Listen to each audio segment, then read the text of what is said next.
Welcome to the Catholic Sphere. Each week we have a different host and a different focus as we tackle topics important to Catholics around the globe. I'm your host this week, Ryan Penny, and today we're bringing you an inside look on the operations of EWTN's social media accounts. We're joined today by Gus Federle. He is the media operations manager of the Franciscan Friars of the Eternal Word. He joins us all the way from the Friary in Irondale, Alabama.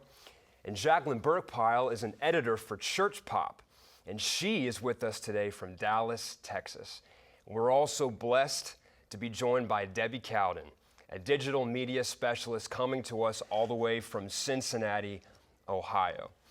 Debbie, we wanted to start off with you today with first things first, talking about our foundress, Mother Angelica. I think Mother Angelica would love that EWTN is on so many social media platforms.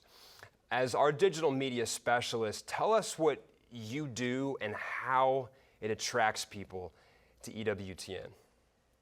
Yeah, I agree. Mother Angelica would be absolutely elated to see that we are on so many platforms online: Facebook, Twitter, Instagram, LinkedIn, YouTube, and many others. Still, from the very beginning, Mother Angelica wanted to be where the souls are, and she wanted to use whatever technology was possible to reach those souls.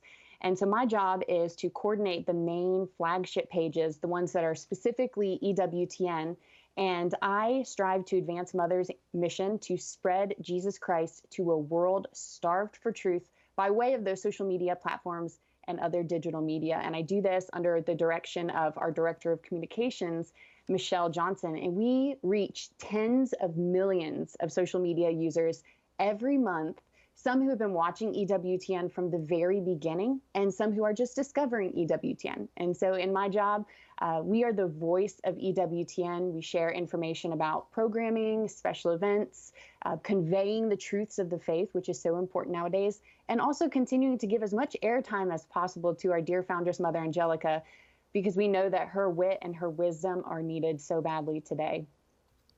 Beautiful. And can you tell us some about, what do you think have been the most successful posts, in particular on Facebook and Instagram that seem, because we know that it's especially young people who are on these platforms. So what do they seem to gravitate towards the most that you found? We have a surprisingly young audience, and people really seem to love our Saint of the Day posts, Mother Angelica quotes, saint quotes that are important to the issues of the day. People also really love clips from Mother Angelica, and that goes without saying. You know, Mother never shied away from the tough issues, and neither do we, but we always try to preach the truth in love, and that really resonates with people. And so we share Mother Angelica quotes every week, the funny, the tough love, and the timeless wisdom that she's known for. Yeah, she was certainly able to deliver the powerful and quick and witty ways. And speaking of the quick and the witty, what I've loved in particular about especially Instagram is the reels of Mother Angelica, those short, 60 seconds or less clips of Mother, some of her greatest moments. And we've also been doing that over at YouTube as well with YouTube Shorts.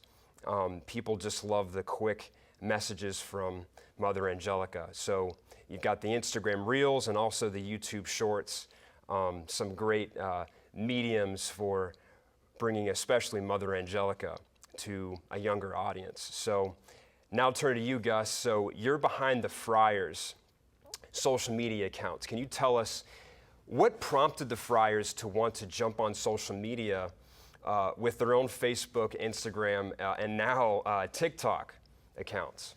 It's a pleasure to be here, Ryan, and thank you for having me. The Friars have a very unique mission, and it's one that I don't know of any other community that exclusively does this. And they seek to find fallen away Catholics, to seek out the lost, bring back the strayed, and bring them back to the faith. And they do this through digital media, through technology. You see them on EWTN on the Mass, doing programs on EWTN. But social media is another one of these tools to evangelize. And that's one of the main reasons, is to evangelize.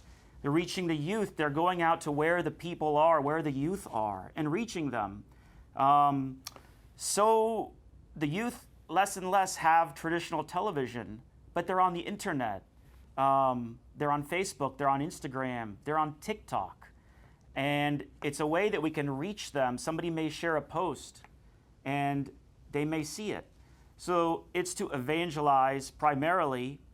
But secondly, it's to highlight the community, to highlight their life, what they're up to, Franciscan feast days.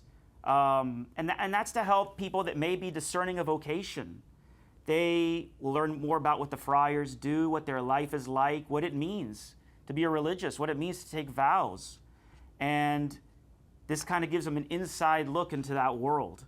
So it kind of lets people know, what the friars are up to. So it's about evangelizing. It's about giving them a behind-the-scenes look at their life in a community. Excellent. Yeah, a behind-the-scenes look that few people before social media were really able to see up close. And I think part of what makes social media so popular is that it has that personal touch. And certainly the friars are very, very good at keeping it personal. So, Jacqueline, I want to turn to you now. You play a major role in Church Pop, and their account now has almost 90,000 followers on Instagram. Tell us, Jacqueline, what is Church Pop, and what about it attracts people? So, one of our mission is fun, informative Christian content that we can engage in, that's easy to digest. And our mission is to just evangelize and tell the truth, but in a fun, informative way that everyone can like. We do target a lot of young people, I think, but because it's so fun, because the aspect is so fun, I think that we target everybody. And so we're not just for young people, we're for everybody. Believe it or not, like a lot of retired people love Church Pop. And so we're fun, basically a fun way to engage in the faith. Debbie, you tell us, how is EWTN putting the social in social media? And what about that relationship between EWTN and the EWTN family on these platforms have you found the most remarkable? We try to be as social as possible on social media. And one of the great strengths of EWTN is that we don't see our viewers as just viewers or customers even, but they're truly family. They're our EWTN family. It's something that we take very seriously. And some EWTN viewers or family members have been watching EWTN longer than I've been alive even. They've called and they've spoken with Mother Angelica during her live shows. They've traveled across the country to be at our EWTN family celebrations. We've laughed together. We've cried together. We've prayed together. And our EWTN family stretches across the globe. And social media gives us a chance to come together, to laugh, to cry, and to pray. And so we live stream daily mass together on Facebook and YouTube, and we've been doing that since the beginning of the pandemic. At the peak of the pandemic, on any given day, there were as many as 500,000 people joining us for Mass. And of those, as many as 95% were not yet followers of our page yet. We're not part of the EWTN family.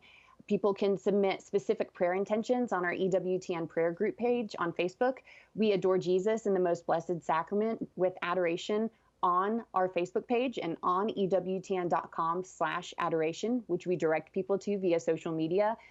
When the world is in turmoil, social media gives us a chance to unite in prayer in extraordinary numbers, by the way. When Pope Francis did his extraordinary Urbi et Orbi blessing at the beginning of the pandemic, when Russia invaded Ukraine, when Pope Francis called for a global consecration, for all of the national pro-life marches that we've done throughout the years, and for all the ways that we know that social media has been dividing people, we at EWTN have been able to see the flip side that it has an unmatched ability to unite people in prayer. And that to me is truly remarkable. Truly remarkable indeed, Debbie. And Gus, speaking of TikTok, I love your TikTok videos. And I really want to know how do you come up with the topics? Well, Father Leonard and I, we brainstorm, we keep an eye on what the latest trends are, and there are some really funny, really creative people on TikTok, on all social media. But Father Leonard is a big 80s movie buff, and he loves Rocky. There's one particular TikTok video. It's a scene where Rocky's on the beach, and he's scared of an upcoming fight, but we clipped it out, and we made it look like Father Leonard was talking to Rocky, and he was giving him some encouragement to go out and evangelize. So we want to do things that are fun. Believe it or not, newsflash, people have a very short attention span on social media. I mean, you're scrolling on your phone, and you only have a couple seconds to capture someone's attention. So we want to do things that are exciting, they're fun, they capture someone's attention. And that's what we thought, the Rocky video, the Rocky TikTok video might have done. Hopefully it did. It did pretty well, especially on Instagram. But take things that might not necessarily be religious, they may be secular. We do all kinds of different posts on different topics. We have a web series on YouTube called Inside Outside the Friary, and we'll cover all kinds of topics. We'll cover religious topics. We'll do food reviews, but it's things to capture the attention of people that are online and eventually lead them to the faith. They may start out with the food review because it's fun. It's kind of weird seeing a Franciscan priest out at a restaurant eating and giving a food review, but it might lead them to another one of our posts that is more educational, that's discussing the Catholic faith, and even just the witness of having one of the friars in their habits. It speaks a lot. And people, they're very surprised when they're scrolling on their feed and they see this priest pop up in a habit. They're not really sure what to think all the time, but it's exciting. We try to have fun, and we try to do things that inspire us. If we're not inspired, if we don't think something is funny, inspiring, it doesn't speak to our hearts, then it's not going to really speak to anyone else. So we want to be excited, we want to have fun, we want to be inspired ourselves, and then we kind of post that content, and hopefully it does well. Yeah, well, I like this whole time that you've been speaking, I've been thinking about, and really this is kind of like the common denominator between all of us here. St. Paul talks about the importance of being all things to all people. And yeah, people do have a very short attention span today. So we've got to get their attention for Christ. And so what all these different posts have in common, whether it's food reviews or a powerful quote from Mother Angelica or Rocky on the beach, whatever is going to get people's attention to bring them closer to our Lord in small incremental steps.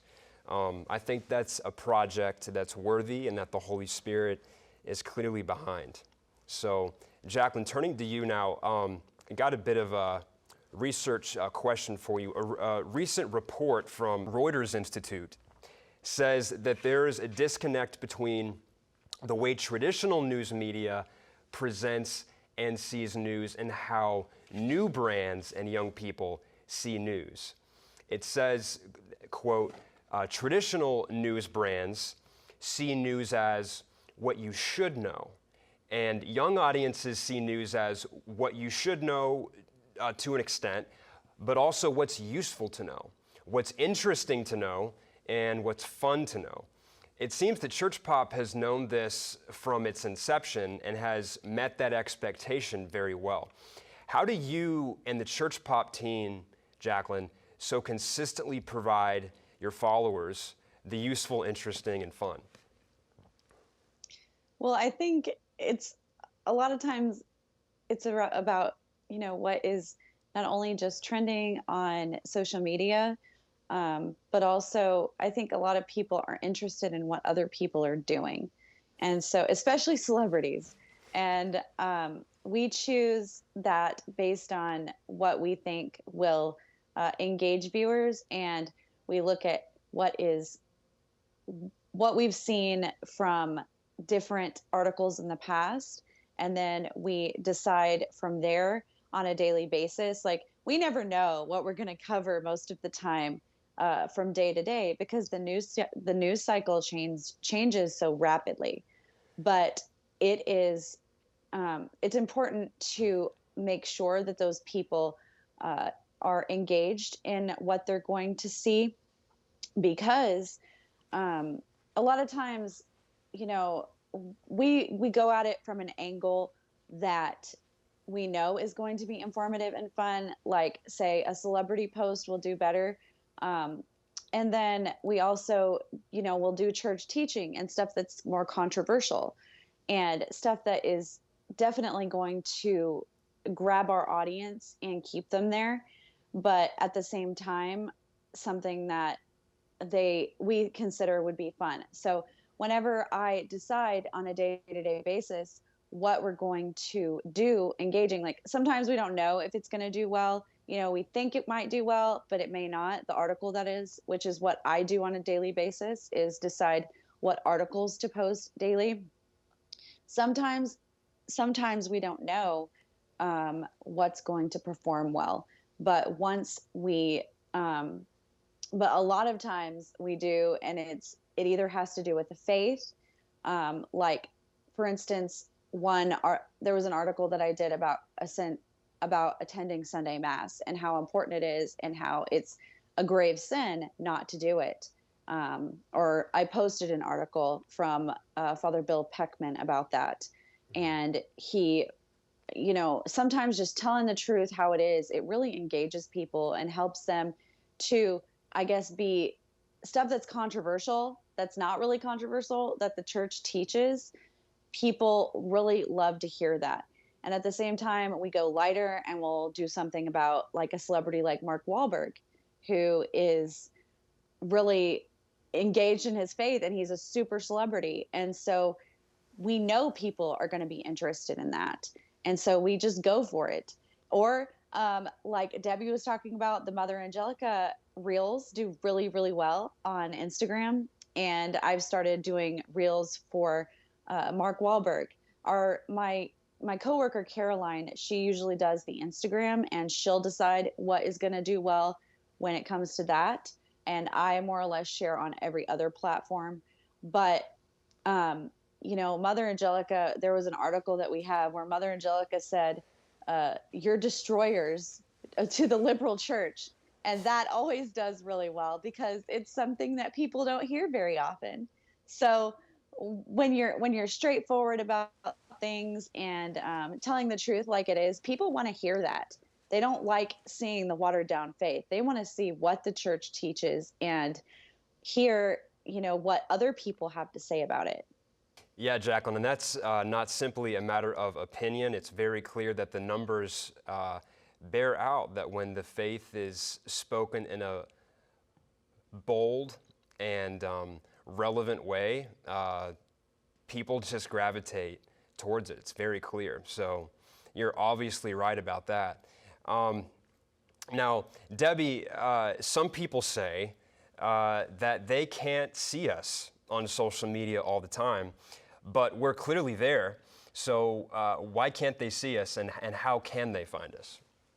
Yeah, well, it's my job to make sure that you can see us. So I'd be happy to give you some tips. We have to remember that social media is created for the users. So Facebook, Twitter, Instagram, all of these social media profiles have what's called algorithms, and it's artificial intelligence that caters your viewing experience or your user experience to you based on your activity. So what pages you follow, what follower or what friends you follow, what types of posts that you engage in, if you comment on friends and family posts. And so they want to give you more of what you're already viewing, because they know that that's what you're interested in. So Ryan, if you start watching videos of cats, for example, the algorithm is going to say, well, Ryan, you have already watched 8 consecutive cat videos, so we're going to show you even more cat videos. And maybe we'll also pepper in there some videos of other cute little animals too. And so if you watch a lot of cat videos from a specific page, then you'll be seeing more of those posts naturally. Again, the algorithm works to suit you and to optimize your viewing experience. And so when it comes to EWTN's page, our photos, videos, posts, things like that, you might not be seeing them very often because maybe you haven't been interacting with our posts, like leaving comments, liking, sharing. And I know that it's kind of a double-edged sword because you haven't seen our posts, so you're not commenting on them, but then you're not commenting on them because you're not seeing them. But there's an easy way to fix that. So if you go to the search bar of any of the major social media platforms, just type in EWTN.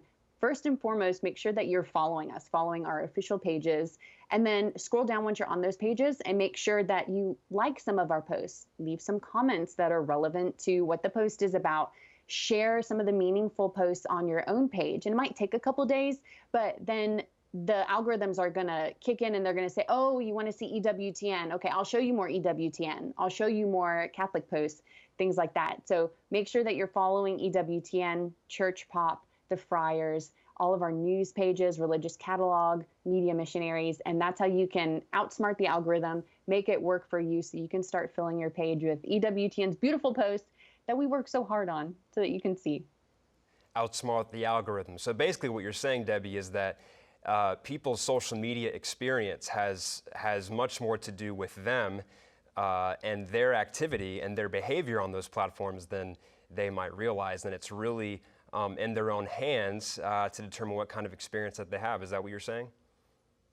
Absolutely. And there's so much negativity in the world, politics, bad news, tragedies going on throughout the world. And it's easy to become depressed when you're watching all of the negativity that's happening, but you really do have it. The power literally is in your hands. So if you're following these pages, then you're going to be able to fill your heart and your mind with good things, the good, the true, the beautiful of the Catholic faith. And that's our mission at EWTN, is to spread Jesus Christ to a world starved for truth.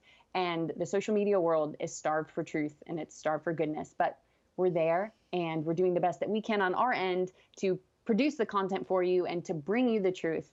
And now we'd like our viewers, our EWTN family, to step up and to start following our pages, interacting, sharing our posts, so we can make a difference in the world together.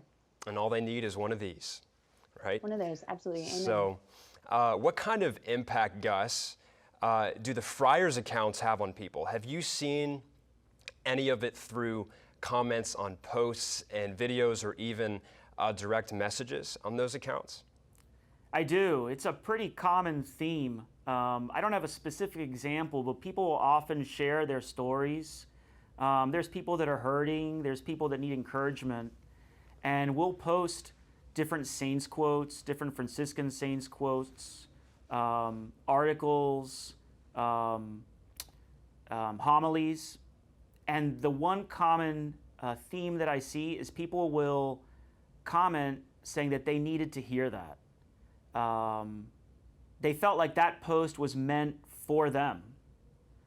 They're very encouraged by it. They learned something they didn't know.